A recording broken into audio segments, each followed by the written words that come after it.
Hello and thank you for watching this video from the Doctrinal Watchdog channel.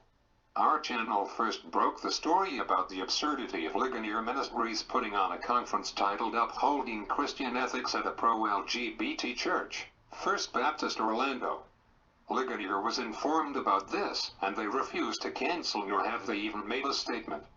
We found this to be very disappointing. Also, we noticed and reported that John MacArthur was set to speak at this conference. We knew if anyone would take a stand it would be Pastor MacArthur. Well, as we had hoped, and quite frankly expected, John MacArthur pulled out and is no longer planning to speak. Could this be the result of our channel raising this issue? We know men who have spoken from MacArthur's pulpit to watch our videos. Julie Royce is trying to claim John pulled out because of her hit piece attacking him, but based on the fact John rebuked First Baptist Orlando in the sermon shortly after we reported on this, we believe he is not speaking for that reason. Just watch this clip from the Bible Thumping Wingnut channel where Tim highlights a statement by Pastor John. Pastor John preaching on Ephesians chapter 4, verses 7 through 16. One of the most notable things he said was about a Orlando megachurch pastor, associate pastor, Danny D. Armas. Not sure if that's the way you say his last name, but Pastor John, in his preparation for his sermon, came across an article where Pastor, we'll call him Danny, he said some things that were really eye-opening. As Pastor John explains the article, Pastor John said this. So the key to unity is diversity. That's a popular word these days. And I read an article this week that was very interesting. And so he said that the article was very interesting, and it was talking about Pastor Danny, and Pastor Danny talking about church diversity. Now, Pastor John's title of his sermon was The Measure of an Authentic Church. And in doing so, Pastor John was making the argument that the church causes, when church works correctly, when the church body is functioning correctly, they obtain Christ-likeness. And unity is an important part of this, and so is diversity. So when Pastor John was preparing for this sermon, he came across an article that talked about this video here. I'm going to play it for you. I'm going to play it from the start. This is a pastor in Orlando.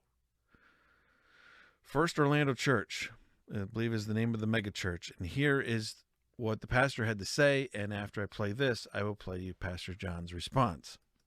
We have longtime members of 50-plus years greeting and welcoming new people who are walking in for the very first time. We have those who love traditional music and hymns, and those who know only contemporary music. We have choir lovers and non-music lovers, a pipe organ, and loud electric guitars. We have the 99-year-old World War II hero and the millennial immigrant who doesn't know anything about American history sitting on the same row and listening and learning about Jesus together. We have transgender, LGBTQ, straight, single, married, divorced, and cohabitating people.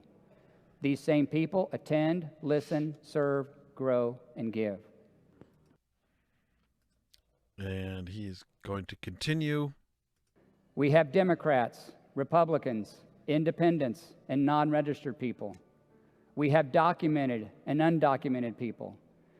We have politically active and socially responsible people. We have pro-life and pro-choice and pro-war and pro-peace.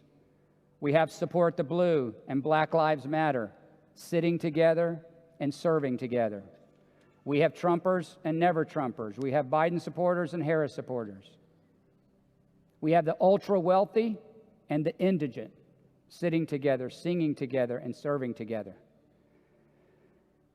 We have the social elite and the social outcast. We have the best dressed and the barely dressed. And in the midst of all of this, we have one of the most beautiful worship experiences you can possibly imagine. because all of us gather around the good news of Jesus and the one who is changing us and the one who unifies us. And we celebrate how he has set us all free from our bondage to sin and given us eternal life. Jose, we are First Orlando. All right, that Pastor Danny D. Armas, talking about diversity and how proud he is of all the diverse people in his church, giving and serving together, surrounded around the teachings of Jesus and all learning and growing. Pastor John's, you can read Pastor John's full content. You cannot read. You can watch a video clip of this all in context. If you have any question about Pastor John's response here, you can watch it all in context. Link in the description of this video. I'll try to make that video pop up above my head here. If possible, that link will be posted there. If you want to watch the full context of Pastor John, because he reads what that gentleman just said, and then he summarizes with this. That is the most absurd understanding of the diversity of the church that I have ever seen in my entire life.